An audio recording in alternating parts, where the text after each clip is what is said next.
ओम नीलाचल निवासाय नित्याय परमात्मने बलभद्र सुभद्राभ्याम जगन्नाथाय ते नमः। जय जगन्नाथ सांग मैंने मु स्वागत करुच्ची मो चैनल। आज आसतु जानिबा जगन्नाथ मंदिर इतिहास विषय।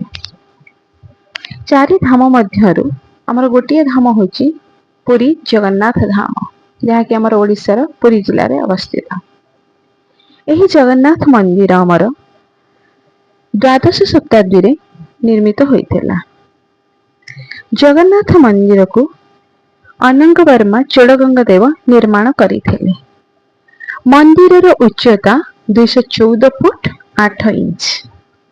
एही मंदिर को प्रवेश करिबा पई हमर चारोटी द्वार रहिछि, जहाँकि पूर्व रे सिंह द्वार, पश्चिम रे व्याघ्र द्वार, उत्तर रे हस्ती द्वार और दक्षिण रे रहिला अश्व द्वार।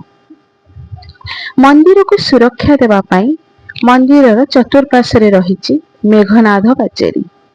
एही मेघनाद पाचेरी को राजा कपिलेन्द्र देव निर्माण करिथिले। मंदिरर सम्मुख भागरे रहिछि अरुण स्तंभ। एही अरुण स्तंभर उच्चता होछि 33 फुट 8 इंच। मंदिर को प्रवेश पाई रहिछि हमर 22 टी पहाच, जहाँकि राजा भानुदेव निर्माण करिथिले। मंदिरर उपरी भागरे रहिछि हमर नीलचक्र। आ एही नीलचक्र रे जे पताका लागि थाए ताकू कहा जाय पतिता पावन पताका। मंदिर रे रत्न सिंहासन रे हमर चतुर्धा मूर्ति पूजा पाआंती।